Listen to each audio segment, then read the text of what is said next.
না, না, আমি যে কথা বলছি এটাই তো আসলে কনটেন্ট। বিষয়টা এরকম হয়ে গেছে আরকি। সো এটা আমার কনটেন্টের জন্য আলাদা কোনো জায়গা দরকার হয় না। একটা ঘটনা ঘটলো সেটার উপরে কথা বলাটাই কনটেন্ট হয়ে যায়।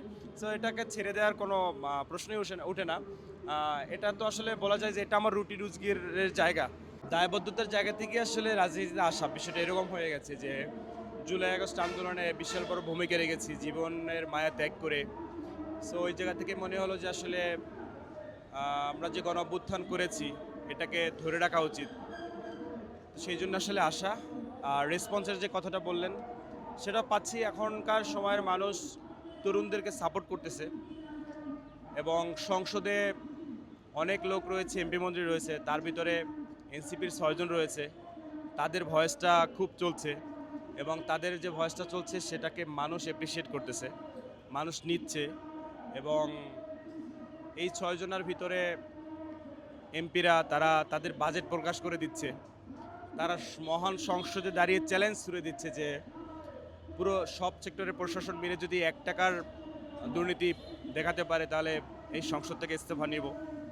তো এটা আসলে ওই সত্যতা, ওই মনের ভিতরে সাহসটা থাকলেই বলা যায়। তো সেই জন্য শুধু আমিই না, পুরো এনসিপিকেই মানুষজন সাপোর্ট করছে। এনসিপি দিন দিন বড় হচ্ছে। এনসিপিতে হেভিওয়েটেড মানুষজন যুক্ত হচ্ছে। তো আমরা আশা করি এবং দোয়া করি যে এনসিপি আরও অনেক দূর এগিয়ে যাবে ইনশাল্লাহ। মানুষের মানুষের ওই জায়গার আমরা তো মানুষ, আমাদের নানান সময় মুড সুইং হয়।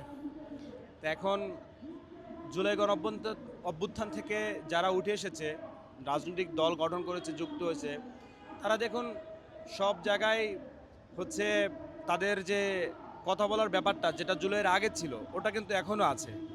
সো আমরা ফাইটটা করে যাচ্ছি। মানুষের মানুষ তো আসলে সন্তুষ্ট হবে না এবং মানুষ যেটা চোখে দেখবে সেটাই বলবে। সো আমরা আশা করব যে আমাদের পাশাপাশি মানুষও আসুক, তারাও এসে কথা বলুক। সবাই মিলিয়ে আসলে আমরা আমাদের দেশকে এগিয়ে নিয়ে যেতে পারবো। ওই যে হ্যাঁ, ওই যে অনেকে অনেক কথা বলবে যে এনসিপির কারণে হচ্ছে। অথচ দেখেন এনসিপি তো ভয়েস রেঞ্জ করছে। এনসিপি কণ্ঠস্বর চালিয়ে যাচ্ছে। সেখানে আ এনসিপির এমপিরা ওপেন চ্যালেঞ্জ দিচ্ছে। অন্য কেউ তো দিচ্ছে না। যে ৳১ দুর্নীতি করতে পারলে আমি সংসদ থেকে চলে যাব। মানুষের রাজনৈতিক ক্যারিয়ারে স্বপ্ন থাকে সংসদে যাওয়া। তো সেখান থেকে এনসিপির এমপিরা বলছে যে সংসদ থেকে চলে যাব যদি দুর্নীতির অভিযোগ দেখাতে পারে। তাহলে এটা তো আমরা এখন বলব যে আসলে যারা বলছে তারা এনসিপিকে প্রশ্নবিদ্ধ করার জন্যই আসলে বলছে। আমরা আমাদের লাইনে আছি, আমরা দেশের পক্ষে আছি, আমরা জুলাই গণঅভ্যুত্থানের পক্ষে আছি, আমরা লাল সবুজের পক্ষে আছি, আমরা গণমানুষের পক্ষে আছি। আমরা সবাই মিলে আমাদের দেশকে এগিয়ে নিয়ে যাব বহুদূর ইনশাল্লাহ। জি, আমি বেশ কিছুদিন ধরে এলাকায় খুব মানুষের কাছে যাচ্ছি, ঘুরছি, বিভিন্ন দলমত মানুষের কাছে যাচ্ছি। সবাই আমাকে অ্যাপ্রিশিয়েট করছে, সাপোর্ট করছে। বিশেষ করে আমার ওই অঞ্চলে এরকম ইয়ং তরুণ মানে ছেলেমেয়ে কেউই নাই আসলে। তো সেই জায়গা থেকে তারাও তো আসলে সংসদের বাইরে ইয়ংদের একটা দেশের প্রতি যে টান এবং দায়িত্ব, কথা বলা সেগুলো দেখে। সেই জায়গা থেকে আমাকেও সাপোর্ট দিচ্ছে যে তুমি এগিয়ে যাও এবং আমি মানুষের কাছে যাচ্ছি এবং আমার কাছেও মনে হয় যে আমি কোনো একটা দায়িত্ব পেলে, কোনো একটা জায়গা পেলে আমি আমার জায়গাটা স্পষ্ট রাখবো এবং দুর্নীতি অনিয়ম হলে সেটার সাথে সাথে প্রকাশ করে দেওয়ার আমার একটা অ্যাক্সেস রয়েছে। আমার বিশাল বড় একটা ফলোয়ার পেজ রয়েছে। সেটা প্রকাশ করার আমার সৎ সাহস আছে, যেটা আমি করে এই জায়গাটায় এসেছি। সো সেই ক্ষেত্রে সেই জায়গা থেকে আমার কাছে মনে হয় যে আমাকে কোনো দায়িত্ব দিলে আমার কাছে মনে হয় আমি পারবো ইনশাআল্লাহ এবং মানুষজনের সাপোর্টও পাচ্ছি। এখন আল্লাহর উপরে ভরসা। না, না, আমি যে কথা বলছি এটাই তো আসলে কনটেন্ট। বিষয়টা এরকম হয়ে গেছে আরকি। সো এটা আমার কনটেন্টের জন্য আলাদা কোনো জায়গা দরকার হয় না। একটা ঘটনা ঘটলো সেটার উপরে কথা বলাটাই কনটেন্ট হয়ে যায়। সো এটাকে ছেড়ে দেওয়ার কোনো প্রশ্নই ওঠে না।